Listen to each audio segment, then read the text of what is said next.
The significance of Spotted Lake is that of course, it's the only lake of its kind. It has 365 circles within the lake. And going back thousands of years, the Okanagan Syilx people, we've used this lake for healing purposes, spiritual purposes, emotional purposes, physical. This is the chief of all lakes, is what our people call. This is where we come, not just the Okanagan Nation people, whether it's Native or non-Native people. We give permission because that's what it's for. It's for healing and wellness. It took a while to get it back from non-Native ownership. We fought for this lake. We got it back through what I call genuine reconciliation. Why haskal halti peace naksilach in sha'i squeezed kilona. It's a good day today, my relatives. My traditional name is Kelowna. I'm Chief Clarence Louis from the Osuyus Indian Band. We welcome people from all over the world. It's great to have Air Canada here. Who wants to go first? Okay. Do you want to wash your hands, your mind, your eyes? The reason smudging is so important to us gives us time to reflect and slow down and realize that we need to know who we are, where we came from, before we know where we're going in life. And finally, your heart is going to be pure. Tobacco is very significant. It's one of the 4 gifts that the Creator gave us. He gave us cedar, sage, sweetgrass, and tobacco, and each one has a meaning. Tobacco is for gratitude. We're thankful for all the Creator has given us, and this day today, and all the blessings that come with it. As I'm getting older and I'm becoming an elder in my community, and this is one of the things that will be called upon me more and more. And I'm quite proud to be doing this. Brings me joy and gives me a purpose. Turn back to the east. We've completed the circle. Thank you, Creator. Walalan.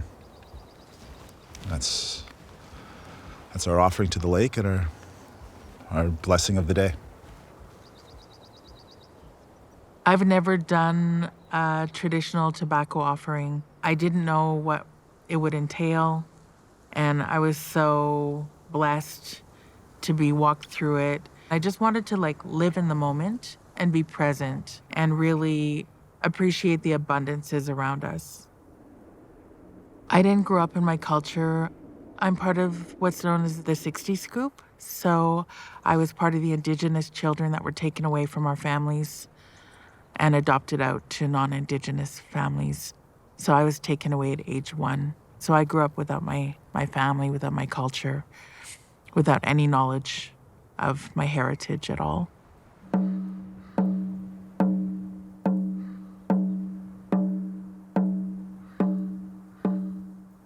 I guess not growing up with traditional teachings, having all of that taken away and coming here and celebrating, it's beautiful. The whole truth and reconciliation movement really became a focal point with the 215 in Kamloops. It wasn't a shock for Indigenous people. We had known this had happened, but until we actually had physical proof, no one was believing us. We really need to unite on a common front as Indigenous people and make the rest of, not just Canada, the world aware of what happened. And now there's over 10,000, unmarked graves that they found, and they've only checked a handful of the schools so far, and it's no longer news. 100% of all of us Indigenous people in Canada have been personally affected by the residential schools.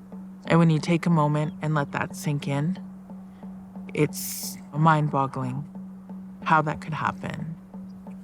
It's so important to shed light on the dark side. Truth and reconciliation is still rather new, so we're still learning. Baby steps, it's a good start. I think there's a lot of talking. There needs to be a lot more action. How do we do that? Learn more. We're all learning. We're all learning every day. I mean, my grandparents never spoke to us about the residential school experiences. They kind of sheltered us from that. We didn't learn the majority of it until after they all passed away. When my grandpa went to residential school, he went to Cooper Island as well. And when he was 11 years old, they pulled all his teeth out without medication. He couldn't eat solid food. He had to eat soft food his whole life because of that. And I didn't realize it until after he passed away. Why? Why would somebody do that? What reason would a kid need to have all their teeth pulled out? My grandparents didn't really learn how to love. They were just a number. They were abused. They were taken away. And when my grandmother was in residential school, her parents passed away.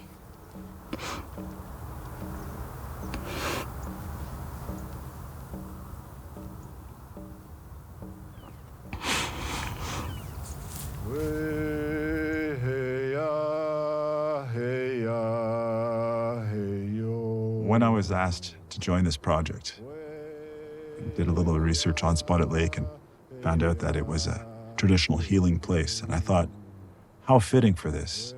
What are we trying to do here right now? We're trying to start the healing. This is the perfect place, and I feel blessed to be here. What is truth and reconciliation? Well, I think the most important thing in that is to start with the truth. That's the first word. And right now, it's so important to be having these dialogues. Everything that we're talking about today is not so far in the past. My mom is only the first generation to go to public school. I'm only the second generation to go to public school on my mom's side of the family. We're not reading this in a history book. This is present day. This is happening to people right now. My big thing is know better, do better. And the more we know, the better we can be. I hope people will feel inspired to continue learning just from these conversations we're having today at Spotted Lake.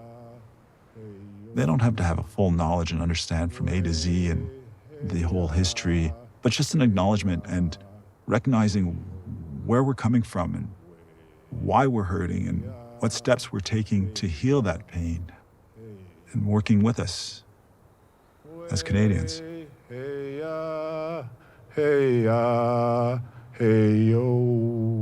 Each song has a different meaning to them. To me, this song, the traveling song, it's a goodbye song, but it's not goodbye. We believe we will always see each other now or in the spirit world. We will see each other again, so there's never a goodbye.